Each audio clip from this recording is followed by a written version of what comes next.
Hello लोगोफोर नोंथांमोनखौ गिबियावनो आंनि गोदान भिडियोआव बरायहरनाय थाबाय स' नोंथांमोननिसिम आसा खालामो भिडियोखौ जागायनायनिफ्राय जोबजासिम नायलांगोन होननानै ओमफ्राय नोंथांमोनाथ' भिडियोनि टाइटेल एबा थाम्बनेलाव नायनानै मोनथिखादोंआनो जानांगौ दे लोगोफोर दिनै आं मा भिडियोनि सायावहाय नोंथांमोननिसिम आपडेटखौ लानानै फैदों ओमफ्राय लोगोफोर जाय बिथांमोना भिडियोखौ नायनो इन्ट्रेस्ट मोनो भिडियोखौ जोबजासिम नायलांब्लानो जाबाय दे लोगोफोर जाहाथे नोंथांमोना बुजिनो हायो दे लोगोफोर ओमफ्राय लोगोफोर नोंथांमोना बेबायदिनो गोदान मिउजिक भिडियो बा आबुं बर' सावथुनफोरनि बागै मिन्थिबाय थानो थाखाय आंनि गोदान चेनेलखौबो साबस्क्राइब खालामना लाबानो जाबाय दे लोगोफोर आरो लोगोफोर खाथियाव थानाय बेलनि आइकनखौबो अल प्रेस खालामना ला दे लोगोफोर जाहाथे आंनि गोदान भिडियोनि नटिफिकेशनफोरा नोंथांमोननियाव बयनिख्रुइबो सिगांग्रो मोनहैयो दे लोगोफोर एक्चुअली लोगोफोर बे बोसोरावसो फैनो गोनां जोर फिल्म प्रडाक्शन बेनारनि आन्डाराव फैनाय मोनसे आबुं बर' सावथुननि सोमोन्दै नोंथांमोननिसिम आं शेयार खालामगोन दे लोगोफोर जाय भिडियोखौ डाइरेक्शन होदों बिथां माइकेल मुसाहारिया दे लोगोफोर ओमफ्राय लोगोफोर बे आबुं बर' सावथुननि टाइटेलानो जाहैबाय गुटाल दे लोगोफोर एक्चुअली लोगोफोर बे गुटाल आबुं बर' सावथुननि स्ट'री एन्ड स्क्रिप्टखौबो बिथां माइकेल मुसाहारियानो होदों दा लोगोफोर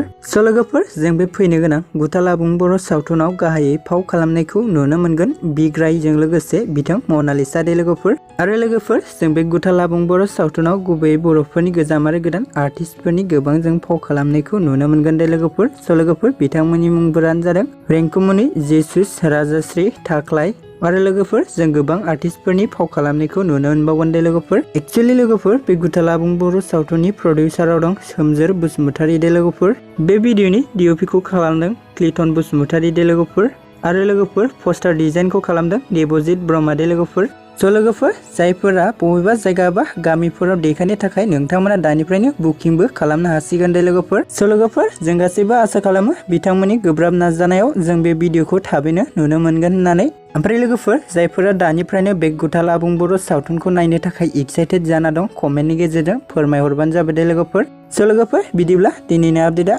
बेखिनियानोमोन दे लोगोफोर आसा खालामो नोंथांमोना भिडियोखौ नायनानै मोजां मोनबाय भिडियोखौ जुदि नायनानै मोजां मोनदों अब्ला भिडियोखौ लाइक आरो चेनेलखौ साबस्क्राइब खालामनो दाबावदे लोगोफोर जाहाथे आंबो गोदान भिडियोफोरनि नटिफिकेशनखौ नोंथांमोननिसिम शेयार खालामबाय थानो हायो दे लोगोफोर।